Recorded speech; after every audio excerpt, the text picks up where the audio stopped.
दोस्तों, अपने प्यारे भारत का पश्चिम बंगाल एक ऐसा राज्य है जो कि अपने भारत के ट्रेड को नॉर्थ एशिया से जोड़ता है। भले ही पश्चिम बंगाल में अब तक मोदी गवर्नमेंट नहीं आई है, लेकिन केंद्र सरकार पश्चिम बंगाल में लगातार विकास की परियोजना लाते रहती है। अभी पश्चिम बंगाल में सरकार 7,000 करोड़ रुपया की लागत से वर्ल्ड क्लास प्रोजेक्ट पर काम कर रही है। चलिए आपको बताते हैं इस वीडियो के माध्यम से कि वो वर्ल्ड क्लास प्रोजेक्ट क्या है।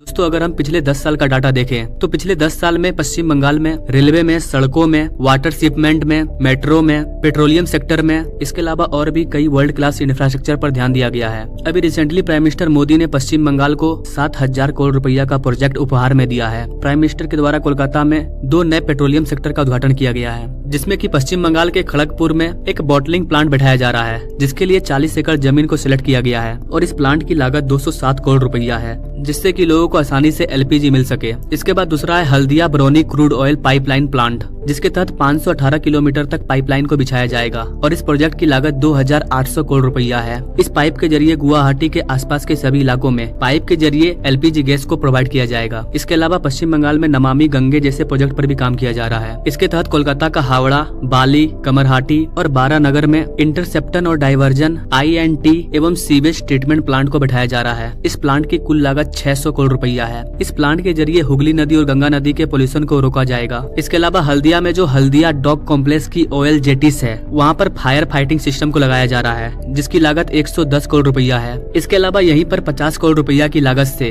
RMQC का भी उद्घाटन किया गया है। इसके जरिए आग लगने का जो भी चांसेस है उसको खत्म किया जा सकेगा। इसके अलावा इस प्रोजेक्ट के जरिए कार्गो को शिफ्ट करने, लोडिंग अनलोडिंग करने में भी आसानी होगी। इसके अलावा कोलकाता में समुद्र के मार्ग से जो भी कार्गो आती है, जाती है, लोडिंग होती है, अनलोडिंग होती है, उन कार्गो और कंटेनर को हैंडलिंग करने के लिए अलग से 800 करोड़ रुपया के प्रोजेक्ट को लाया गया है, ताकि कार्गो के मैनेजमेंट का आधुनिकीकरण किया जा सके। इसके अलावा वेस्ट बंगाल में रेल कनेक्टिविटी को सही करने के लिए 3 नए प्रोजेक्ट का इनॉग्रेशन किया गया है, जिसमें से पहला है सोंडालिया चंपापुकुर रेल खंड। इसका दोहरीकरण किया जा रहा है, जिसकी लंबाई 2400 किलोमीटर है और इसके दोहरीकरण करने में 265 करोड़ रुपया की खर्च आएगी। इसके बाद है डानकुनी भट्टानगर बाल्टीकुरी रेलखंड। इसका भी दोहरीकरण किया जा रहा है, जिसकी लंबाई 9 किलोमीटर है और इसकी लागत है 200 करोड़ रुपया। मतलब एक एक गाँव 9 से 10 किलोमीटर के रेलवे ट्रैक के लिए भी 100-200 करोड़ रुपया खर्चा किया जा रहा है, ताकि उसका दोहरीकरण हो, उसका आधुनिकीकरण हो। इसके बाद तीसरा खंड है झारगाम सलगा झाड़ी। यहाँ पर 90 किलोमीटर की तीसरी रेलवे लाइन बनाई जा रही है, जिसकी लागत करीबन 2,200 करोड़ रुपया है। इन सारे परियोजनाओं से पश्चिम बंगाल में कनेक्टिविटी को बढ़ाया जाएगा, जो ओवरऑल पूरे पश्चिम बंगाल के लोगों का विकास करेगा। सबसे पहले LPG पर ध्यान दिया गया, उसके बाद वहाँ के पानी पर ध्यान दिया गया, इसके बाद गंगा और हुगली के पोल्यूशन को कम करने के लिए प्लांट बैठाया गया, इसके बाद रेल कनेक्टिविटी पर ध्यान दिया गया, इसके बाद समुद्र के कनेक्टिविटी,